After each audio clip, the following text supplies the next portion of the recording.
Alright, yo, what's going on, guys? It's Techno here, your coach of the Carolina Pantherians, and today we are back with our Hive Week 4 match. So, last week we played against K-Crick, and I just want to say something about that game before we get started with this week.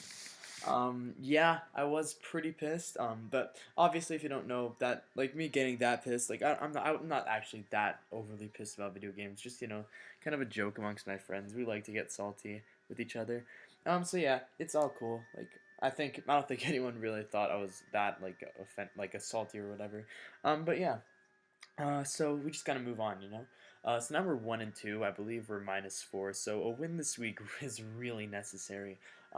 Now, although I did get a lot of hacks on Owen, I probably would have rather taken that loss than taken the loss to K-Crick, because I would have probably had such higher differential. And my division is ridiculously close right now. Like, when we do our division match, it's gonna be really, really tense.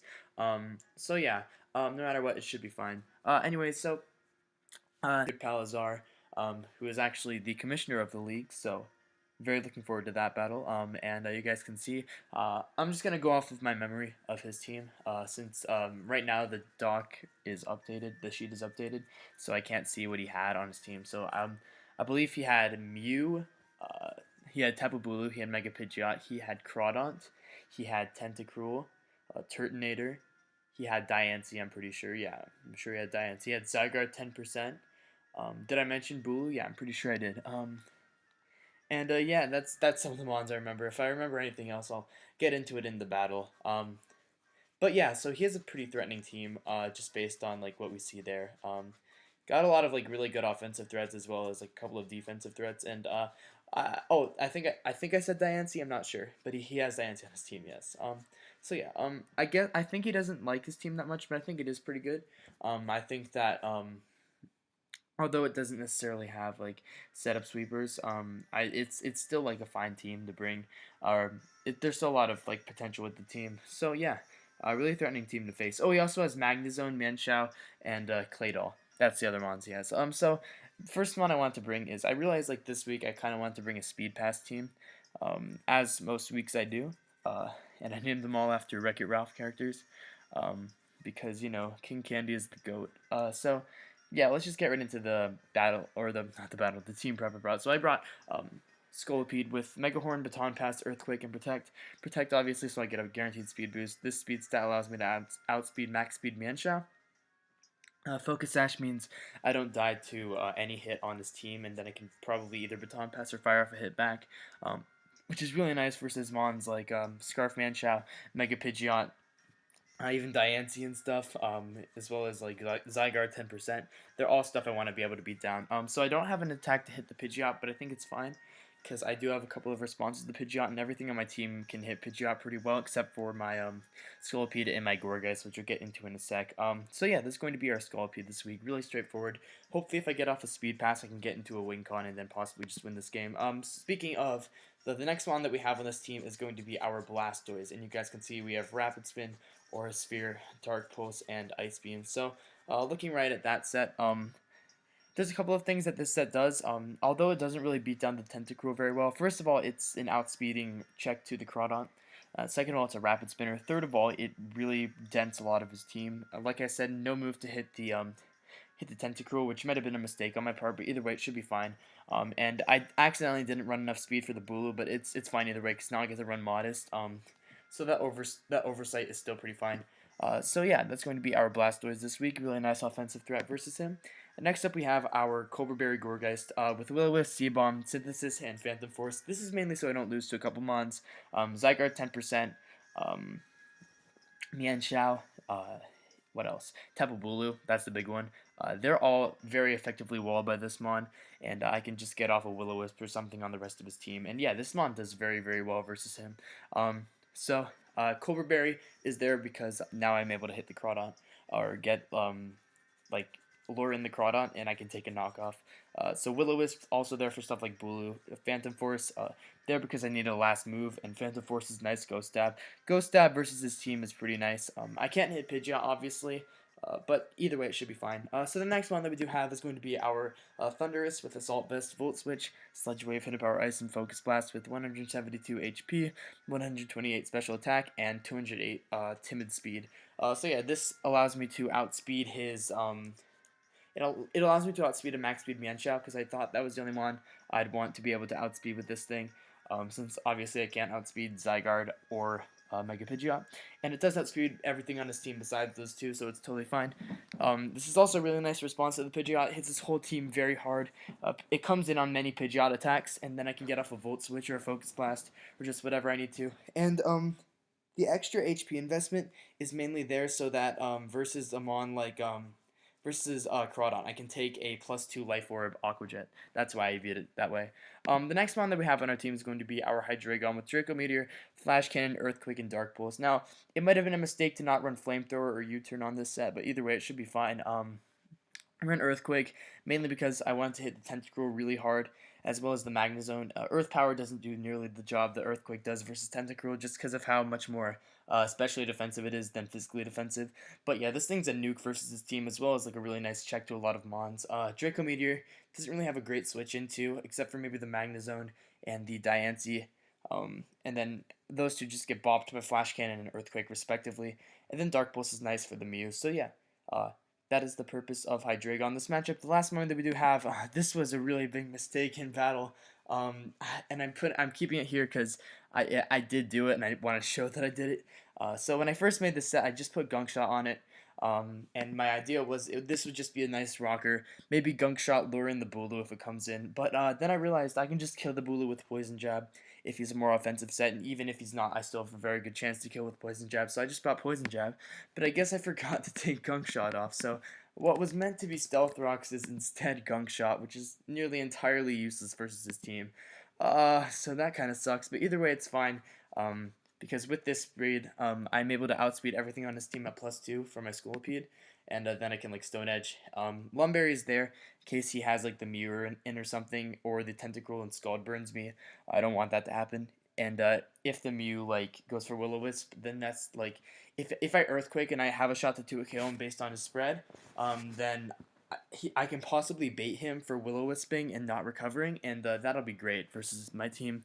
So yeah, that's going to be this set this week, and let's just get right into the battle.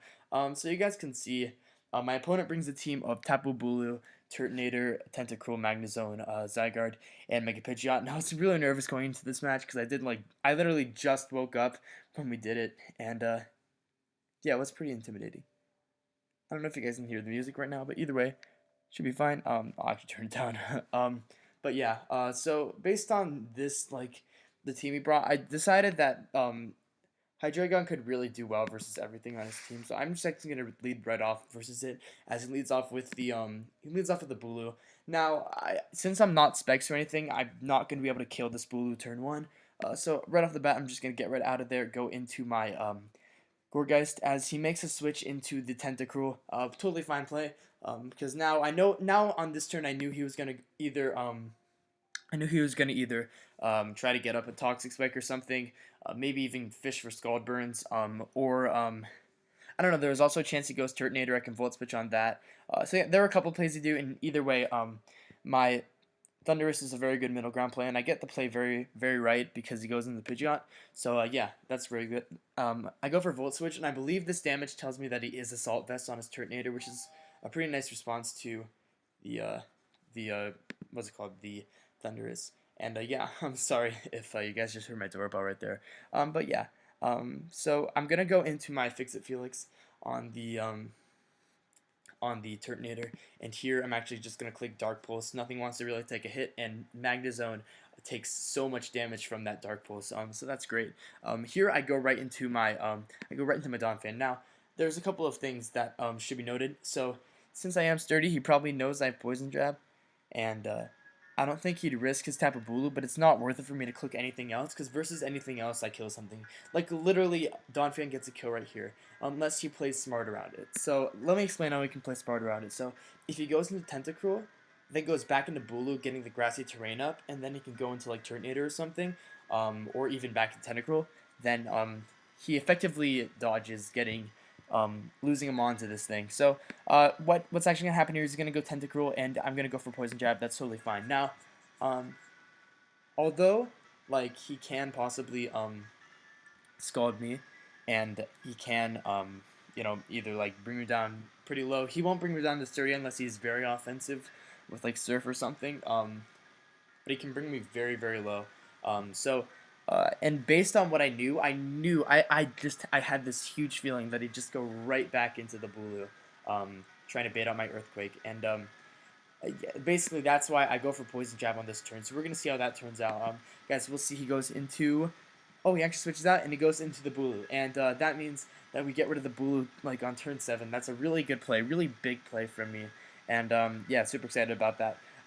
Here he goes Magnezone, and I guess I should have known that he would indeed be that he should indeed be Magnet Rise, but what I was thinking, like I definitely had a feeling he'd be Magnet Rise, but what I was thinking is if he Magnet Rises, he actually can't get Grassy Terrain, so I'm good versus that.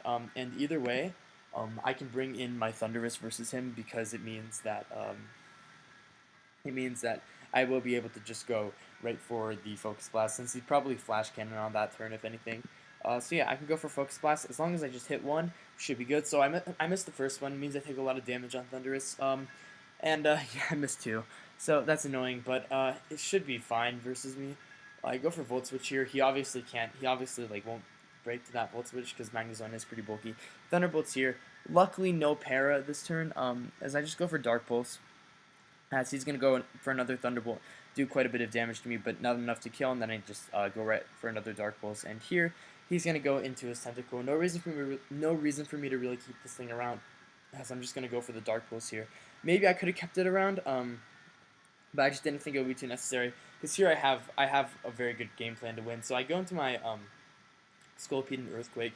Now here I'm going to protect here. No matter what, I am a Sash Scolipede, so I'm good versus whatever he wants to do. As long as I have Baton Pass before that thing could come in without me having Sash on like going for an extreme speed, I should be fine.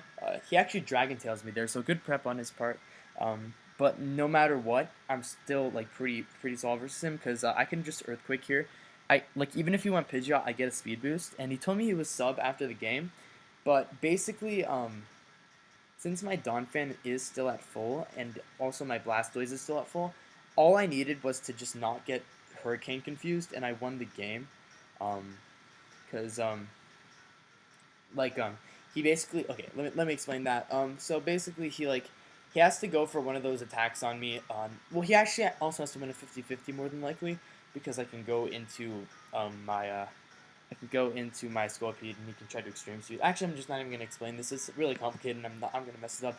Basically, here, I wanted to get kills with my Blastoise, so I just do that. Go for Ice Beam. It brings it down really low. Doesn't kill, but he goes for Hurricane, and he doesn't get the kill. I get confused, and I'm like, okay, well, can we bring this down pretty low? And yes, that is what we do. So yeah, GG to my good pal Azar. We're back to 2-2. We're back in a playoff position. It would be nice if we were 3-1 right now, but either way, it should be fine. And yeah, I'll see you guys later. Peace out.